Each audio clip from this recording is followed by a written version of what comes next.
यह चो वर्ल्ड है। यह खरीद या बिक्री की सिफारिश नहीं है। इस साल के अंत में दुबई वास्तव में यात्रियों को ले जाने वाली एयर टैक्सी का व्यावसायीकरण करेगा। Dubai roads and transport authority यानी आरटीए के चेयरमैन मट्टर अल टाइया ने जॉबी एविएशन के संस्थापक और सीईओ जोबेन बिवर्ट तथा यूएई में जॉबी एविएशन के जनरल मैनेजर एंथनी एल्खौरी से मुलाकात की और एयर टैक्सी विमान प्रमाणन कार्यक्रम की प्रगति तथा इस साल के अंत में वाणिज्यिक संचालन शुरू करने की समय सारणी पर चर्चा की। आरटीए की आधिकारिक पोस्ट ने भी महत्वपूर्ण रूप से घोषणा की कि इस बैठक में प्रमाणन कार्यक्रम की प्रगति और साल के अंत में वाणिज्यिक संचालन की समय सारणी पर चर्चा हुई। रॉयटर्स ने भी रिपोर्ट किया कि दुबई आरटीए के चेयरमैन मट्टर अल टाइया ने कहा कि जॉबी के साथ मिलकर विकसित की गई एयर टैक्सी 2026 के अंत तक दुबई में वाणिज्यिक संचालन शुरू करेगी। यानी दुबई का व्यावसायीकरण कोई परीक्षण उड़ान नहीं है, बल्कि अब इसे वास्तविक यात्रियों को ले जाने वाली वाणिज्यिक सेवा की समय सारणी के रूप में चर्चा किया गया है। और इसका मुख्य अर्थ यह है कि FAA टाइप सर्टिफिकेशन के बिना भी दुबई में वाणिज्यिक संचालन संभव है। आइए इसे थोड़ा और विस्तार से देखते हैं। जॉबी को अमेरिका में यात्रियों को ले जाने के लिए अमेरिकी विमानन प्राधिकरण FAA से टाइप सर्टिफिकेशन और संचालन स्वीकृति की आवश्यकता होती है। लेकिन दुबई और यूएई में यात्रियों को ले जाना ऐसी संरचना नहीं है जिसे FAA सीधे मंजूरी देता हो। दुबई के वाणिज्यिक संचालन के लिए मुख्य स्वीकृति प्राधिकरण GCAA है और GCAA यूएई का राष्ट्रीय नागरिक उड्डयन प्राधिकरण है, जो यूएई के भीतर विमान प्रमाणन, संचालन स्वीकृति और विमानन सुरक्षा नियमों का जिम्मेदार है। यानी अमेरिका में वाणिज्यिक संचालन के लिए FAA टाइप सर्टिफिकेशन और संचालन स्वीकृति संभालता है।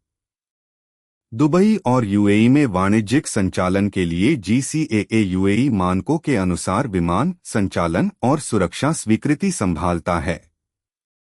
दुबई परिवहन सेवा में आरटीए मार्गों, वर्टिपोर्ट और शहरी परिवहन नेटवर्क के एकीकरण को संभालता है, जबकि दुबई के स्थानीय हवाई क्षेत्र और संचालन सहयोग को DCAA, डैन्स आदि संभालते हैं। जॉबी की 2025 वार्षिक रिपोर्ट में भी यह बात स्पष्ट रूप से दिखाई देती है।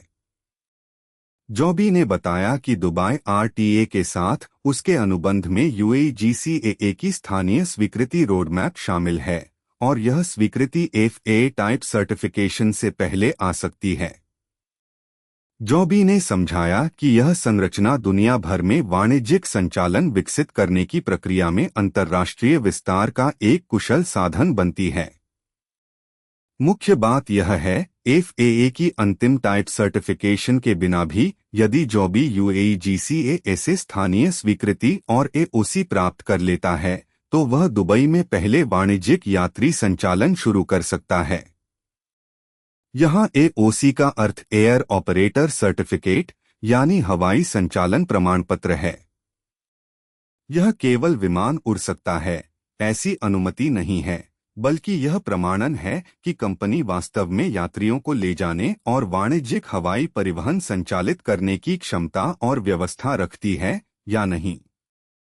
दुबई GCAA प्रमाणन भी एक विमानन प्रमाणन है, इसलिए इसे कमजोर प्रमाणन नहीं माना जा सकता।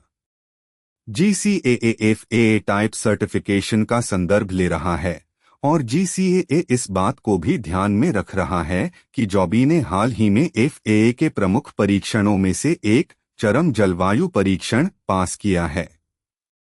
कहा जा सकता है कि दुबई, टोयोटा और जॉबी तथा टोयोटा के संयुक्त उद्यम ने इस बिंदु को महत्वपूर्ण माना। इसके अतिरिक्त GCAA अपनी कठोर एयर टैक्सी परीक्षण प्रक्रिया से भी गुजराएगा। जॉबी ने यूएई में वाणिज्यिक हवाई परिवहन करने के लिए GCAA की AOC प्रक्रिया पहले ही शुरू कर दी है।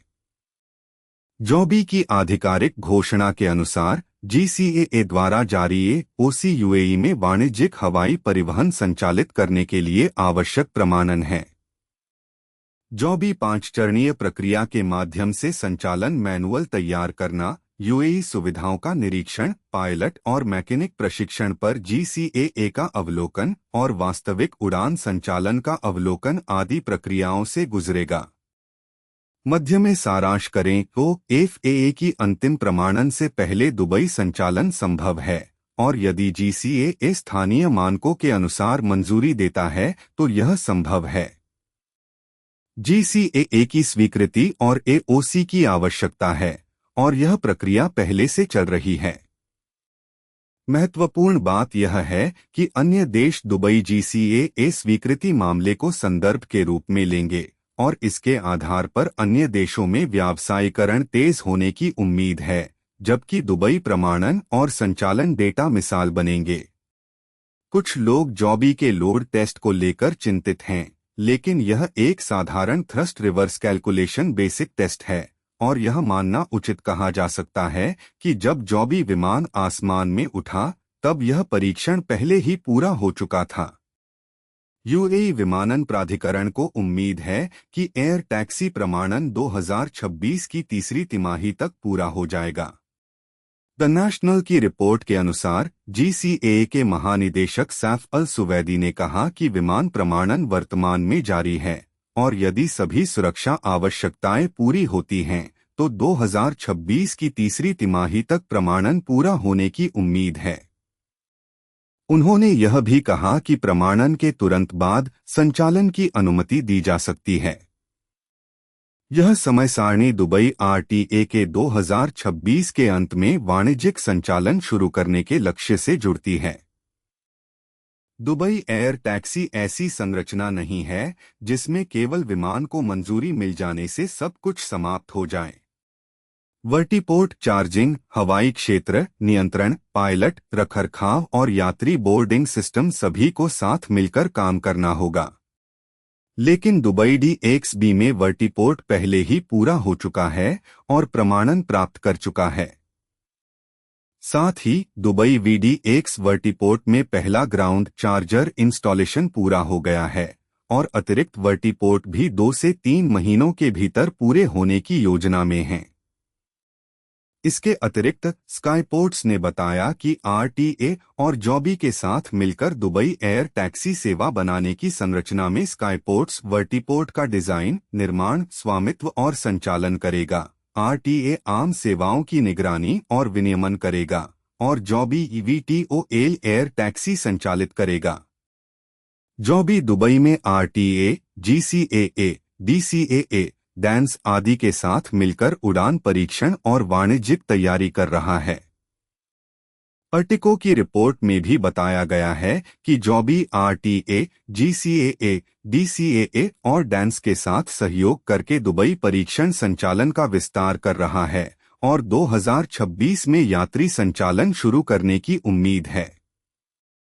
यानी दुबई इस समय केवल प्रमाणन नहीं बल्कि पूरा सिस्टम बना रहा है।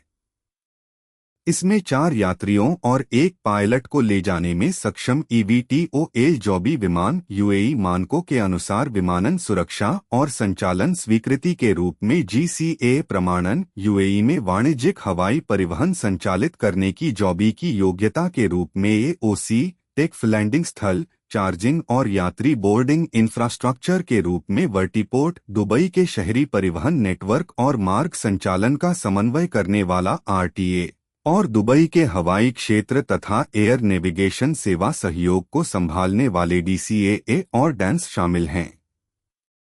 यदि जॉबी दुबई में जीसीएए की स्वीकृति प्राप्त कर वास्तविक वाणिज्यिक यात्री संचालन शुरू करता है तो यह केवल यूएई के भीतर ही महत्वपूर्ण घटना नहीं होगी।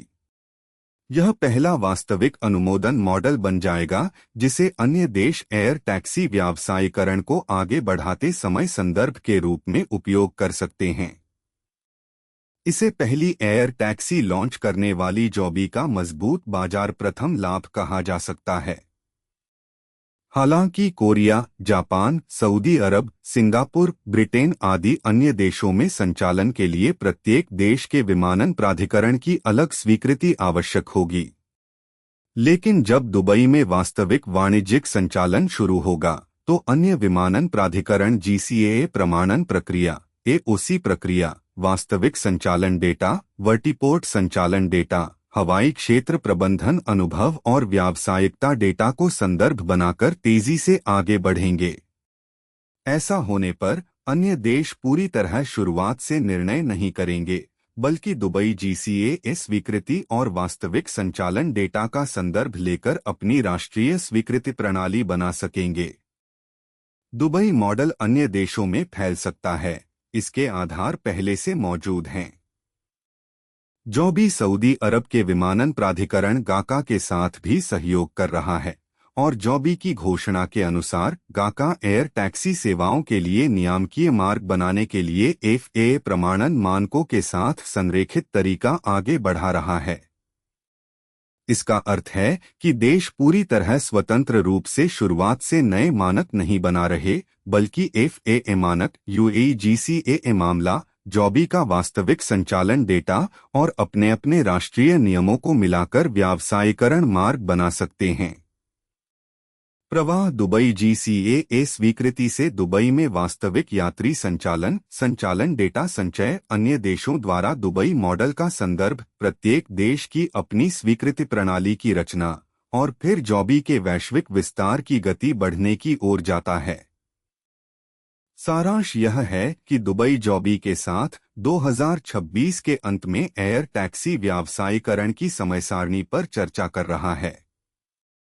यह व्यावसायीकरण FAA द्वारा सीधे मंजूर की जाने वाली संरचना नहीं है, बल्कि UAE विमानन प्राधिकरण GCAA द्वारा UAE मानकों के अनुसार विमान और संचालन प्रणाली को मंजूरी देने वाली संरचना है। जॉबी की वार्षिक रिपोर्ट में भी स्पष्ट है कि दुबई RTA अनुबंध में GCAA स्थानीय स्वीकृति रोडमैप शामिल है और यह स्वीकृति FAA टाइप सर्टिफिकेशन से पहले आ सकती है। इसलिए FAA की अंतिम प्रमाणन के बिना भी यदि जॉबी GCAA की स्थानीय स्वीकृति और AOC प्राप्त कर लेता है, तो वह दुबई में पहले वाणिज्यिक यात्री संचालन शुरू कर सकता है। और यदि दुबई व्यावसायीकरण वास्तव में सफल होता है, तो यह अन्य देशों के लिए संदर्भ योग्य पहला वास्तविक एयर टैक्सी व्यावसायीकरण मॉडल बनेगा।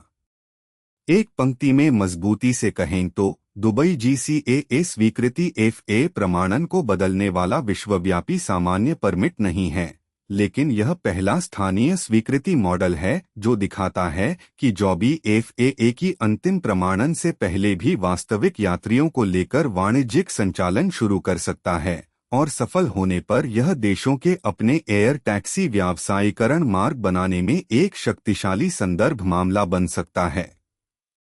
जॉबी की एयर टैक्सी व्यावसायीकरण अब सचमुच दूर नहीं है।